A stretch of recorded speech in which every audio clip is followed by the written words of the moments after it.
Hormuz প্রণালীকে যুক্তরাষ্ট্রেরই অঞ্চল ভাবেন president Donald Trump.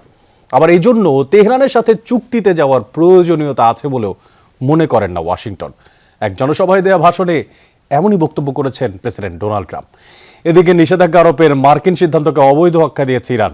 দাবি, কোন দেশ কার সাথে বাণিজ্য করবে তা ঠিক করে দেওয়ার অধিকার নেই যুক্তরাষ্ট্রের।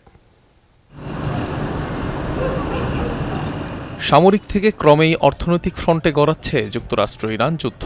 এখন কোনো মিসাইল বা ড্রোন হামলায় নয়, বরং অর্থনৈতিকভাবে তেহরানকে আরও কুপোকাত করতে উঠে পড়ে লেগেছে ট্রাম্প প্রশাসন। একের পর এক নিষেধাজ্ঞার খড়গে তেহরানের বার্ষিক মুদ্রাস্ফীতি পৌঁছেছে ৬৬%।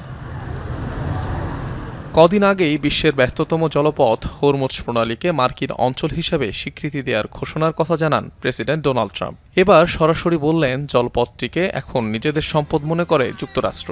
সাউথ ক্যারোলাইনায় এক জনসভায় দেওয়া ভাষণে জলপথটির ওপর আবারও নিজেদের শতভাগ নিয়ন্ত্রণ আছে বলে দাবি করেন তিনি। ইরান মরিয়া হয়ে চুক্তি করতে চাইছে, কিন্তু আমরা সেটি চাই কিনা তা জানি না, কারণ আমি এই মুহূর্তে হরমুজ প্রণালীকে যুক্তরাষ্ট্রের অঞ্চল হিসাবে দেখি। এটি একটি মার্কিন অঞ্চল। তারা চুক্তি করতে আগ্রহী, কিন্তু সঠিক চুক্তিটি করতে প্রস্তুত নয়। এদিকে ইরানের ওপর আরও অর্থনৈতিক নিষেধাজ্ঞা আরোপের মার্কিন সিদ্ধান্তকে অবৈধ আখ্যা দিয়েছে তেহরান। সামাজিক মাধ্যমে দেয়া পোস্টে এর কড়া নিন্দা জানান দেশটির পররাষ্ট্র মন্ত্রণালয়ের মুখপাত্র ইসমাইল বাঘাই। বলেন, যুক্তরাষ্ট্রের এই অর্থনৈতিক জবরদস্তি সম্পূর্ণ বেআইনি।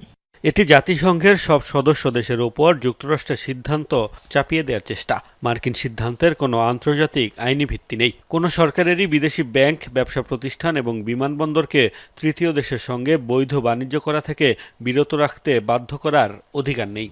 বিভিন্ন আন্তর্জাতিক নিষেধাজ্ঞা থাকা সত্ত্বেও ইরানের সবচেয়ে বড় ব্যবসায়িক মিত্র চীন। তালিকায় এর পরই অবস্থান তুরস্ক, সংযুক্ত আরব আমিরাত ও ভারতের। তবে হামলা সংক্রান্ত অভিযোগের জেরে সম্প্রতি ইরানের সাথে সব ধরনের অর্থনৈতিক সম্পর্ক ছিন্ন করে আমিরাত। অনিক রহমান, যমুনা নিউজ।